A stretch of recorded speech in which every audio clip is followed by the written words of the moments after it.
Hey everybody, and welcome back to Tech Talk. Today we're going to be doing a review of the HP Elite X3. Before I reviewed this phone, I reviewed the Alcatel Idol 4S, and I kind of asked the question, is Windows Mobile dead? And in that, I didn't have a real definitive answer, and I still don't, obviously, today, because there are no official announcements from Microsoft regarding their mobile platform, at least on phones at this point. But there are a couple of statements that have been made, basically saying that they are dedicated to their mobile platform and they're not giving it up. And HP is also committing to updating this phone. So is Microsoft. They're saying that they will be continuing updates at least until 2019, and then things may change from there. So my opinion is, if Windows Mobile was really dead, we would not have Windows 10S, because there would be no need for such a thing. They would simply get rid of it. You just have regular Windows and we're done, since the mobile platform is dead. But that's not what's happening. In fact, Windows 10S is being used more than it has been ever before, and the popularity of it is actually doing fairly good. I think they have about a 60 to 70% rate of people not upgrading to Windows 10 Pro and keeping the Windows 10S, which is a pretty significant rate. And what is the purpose of doing that? What is Windows 10S? Well, it's a scaled back version of Windows 10 that only runs the Metro apps, or their store apps, and Edge. So it's basically the same thing as the phone. The only difference is that they're marketing it towards like Chromebook type interfaces and tablets, low powered laptops and tablets. But what is that going to do? That's going to increase the adoption rate of Windows apps. It's going to make more people start using them, and it's going to force more developers to start doing more apps, which is the biggest problem that Windows Phone has. I think Microsoft should spend the money to just make some of their own apps for some of the gaps that we have. Maybe something that would just a music app that works with Google's music app and Amazon. Since Amazon and Google won't write one, Windows could do something that is interoperable and will pull those subscriptions and download your music. It's definitely something they could do if they invested. And I think they need to do that with certain applications, like Facebook, whatever the main apps that people use. Just pay for it, get it done. And then there's nobody going to be saying, oh, there aren't these key apps anymore. So they need to really focus on the availability, the amount, and the quality of the applications in the Windows store. That being said, my opinion is Windows Phone isn't dead just because of that. But I could be crazy. So let's get into the review of the HP. Now, the Alcatel Idol is kind of aimed at consumers, and this phone was more aimed at business users. And I can understand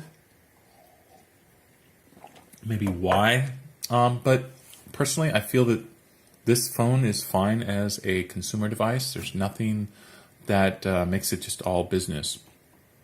Now, when you look at the prices for these units, you're going to see pretty high prices across the board, except for Amazon. There's one seller that's selling these for about $319, which is about 50% off. The one catch to it is they do not come with the premium earbuds. So if that matters to you, spend the $600 for a new one from HP or their outlet store.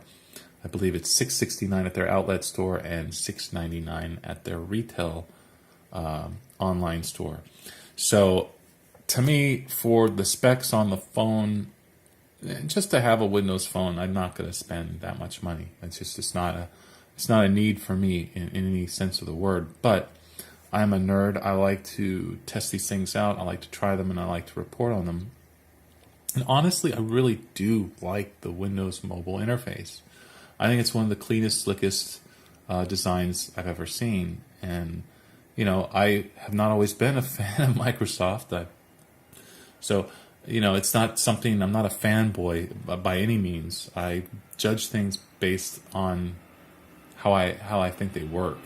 So, Windows Mobile, for me, works pretty darn good. Now, there are some problems, but, that's with anything. So I'm turning this on from cold start to let you guys see how long it boots up, how long it takes to boot up. But honestly, so the features of the phone, we'll get into that. It has a 6-inch, 5.96-inch AMOLED display. I don't know the exact numbers on the resolution, but it's pretty high. It's higher than 1080p. 4 gigabytes of dual channel RAM, 64 gigabytes of internal storage, and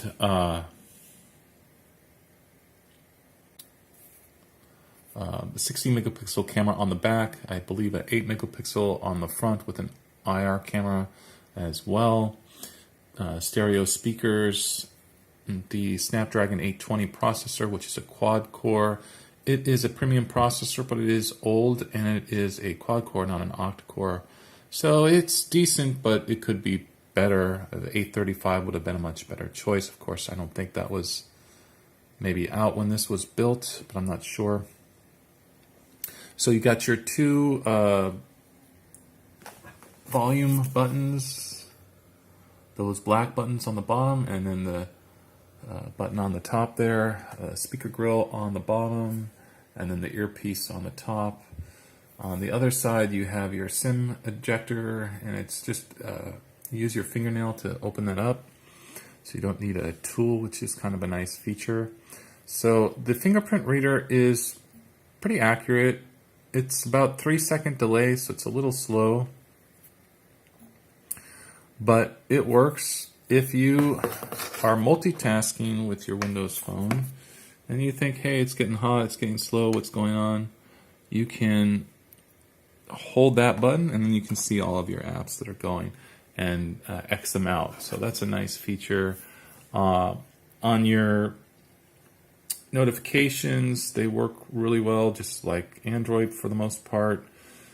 And the only thing is, this has a light, notification light or charging light, but it doesn't do anything when the phone is off. So if it's just sitting here, I don't get any notifications when new emails come in, which is rather annoying. It doesn't do anything. It just sits there like this. If I get a text message, I'll get a little bling, and I know that a text comes in. So that's really important. But emails, sometimes I've heard the chirp and sometimes I haven't, so it's just kind of a weird thing. The face reader does work. You have to get the phone pretty close to your face, but it works pretty well. The screen is fantastic on this phone. I love the AMOLED screen. I wish there were more options in Windows Mobile to adjust the display settings, but it's a very good screen. So the speakers get rather loud. They're not as loud as the Alcatel Idol 4S, but they do get pretty loud. And they are stereo, and you can hear that stereo separation, which is nice. And then the screen is great. Playing games on this works well. I've played Asphalt 8. A little bit of stutter here and there, just odd places, but for the most part, it works really well. The battery life on this is good. It's not great because the 820 is kind of a battery gobbler. You know, it just kind of gets hot and it chews up the battery. So you're not going to get like 4-day battery life out of the large battery capacity with this. If you had maybe a 625 in here, a 630, a Snapdragon 630, then you'd probably get multiple days of use out of this. But me, being a heavy user, I get it down to about 25% on a heavy day. Your mileage may vary, but certain tasks will run the battery down pretty quick. Camera, video, gaming, and the navigation apps all drain the battery pretty bad. So, but because it does have pretty big capacity, it'll still get you through the day with no problems. So, I've got Kindle on here, I've got Word. I love all of the Microsoft programs that are, included out of the box. The weight of the phone is nice, despite the polycarbonate build, which makes it feel rather cheap to me. I don't understand why they would use polycarbonate and chrome-plated plastic, but especially on a device that's supposed to be mil-spec, or at least just put some kind of texture or pattern to make it look a little more tough. I don't know. That to me was the appearance of the phone. I almost returned it just because of the way it looked. I just thought it was so boring and plain. But since I got the better price, even though, I had the Idol for $110, and honestly, if you got that phone for $110, I mean, you're just not going to do any better. But if I had a choice between the Idol for $110 and this for $319, I do think this phone is worth the extra money. Because for me, in my older eyes, if you're a young kid, it probably doesn't matter to you, but when you're in your 40s, the bigger screen really makes a nice difference. And the AMOLED screen, with the clarity that it has, also makes a pretty good difference for me in daily use. I just find it really nice to use. I really like the speaker setup. I like browsing. This is almost a tablet for me. It almost replaces a tablet because of the screen size and the really good resolution. So overall, I do recommend this phone for tech-savvy users that understand what they're getting into. If you're just a regular person looking to buy a phone, why would you even think about getting a Windows phone? Because honestly, there's just no selection, and it's just not that's not a viable option for most average consumers. However, if you've been using Windows Phone and you want to upgrade, now would probably be a really good time. If you can find this device for the price that I got or less, and you have a Lumia, any generation of Lumia, this thing is going to fly compared to what you're used to. I mean, it is a lot faster. I had a 640 XL, I believe, and I loved that phone. It was great. But the 1 gigabyte of RAM and the slow processor definitely, you would have sometimes where it just was unresponsive. And that happens because we're dealing with Windows, but it doesn't happen too often with this phone. And for the most part, most of the things work pretty snappy. I don't have any problem. And then if there are issues, I can just, exit out of them. So for the tech-savvy consumer that likes Windows and maybe has a couple phones, goes back and forth, this is an awesome device. I really like it. Just know that there might be a Windows 10s phone coming out probably in 2019. So if you're wanting to keep this for a long, long time, I don't know what the support's going to be. But my gut feeling is you're not going to have a problem. My gut feeling is you're going to be taken care of probably for longer than you even expect. Because that just seems to be the nature of the Windows mobile devices. But and also people have been talking about updates. Windows is dead. I got a January update on this phone, so I got an update to the latest security patch.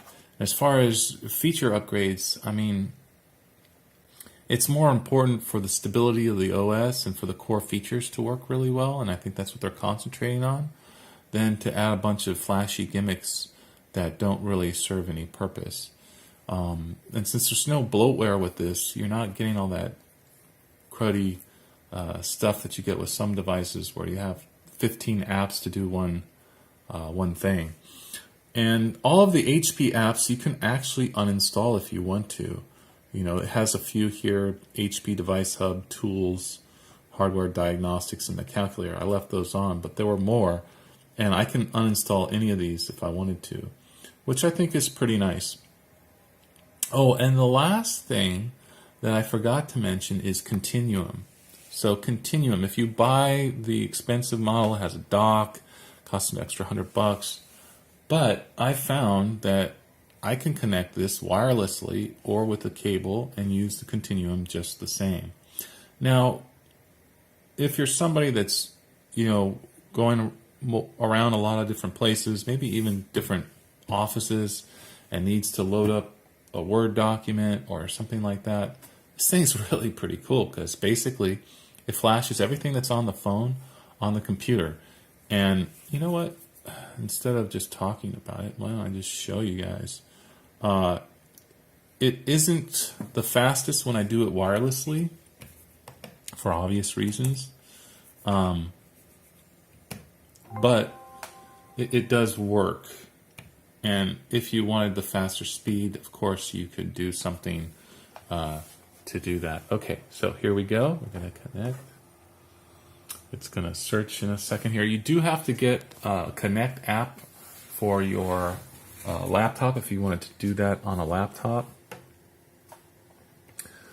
Okay, so now you can see it is connecting to my desktop. It says follow any instructions on your device. Basically, my phone is going to become a touchpad. And you'll see, there it is. And there is my phone on the screen. So I am no longer on my computer. This is actually my phone. So we can go into Edge here. So now we're browsing on my phone. So it's a little slow. Sorry, I want to show people there. So it's a little slow, but it works. And like I said, if you had a wired connection, it would be faster. But let's just say, okay, I want to open up Word here. So, okay, I got a Word document. I'm in my office here, or some new office. Okay, close that. See, this is basically Word on my phone, which I think is, pretty amazing that I can do this. So I just wanted to show you guys that's Continuum. It's not the best thing in the world if you don't need it, but when you do, it can be, I would say, a lifesaver. So you need to print a document, you only got your phone. Maybe you're doing real estate and you need a title document or something. You got full Word on here. Well, at least Word that you can print and do all those, edit and do things like that. So it's pretty impressive. The Continuum works. You don't need the dock for it. So for $319, you get a phone that can do a lot and is very secure at the same time.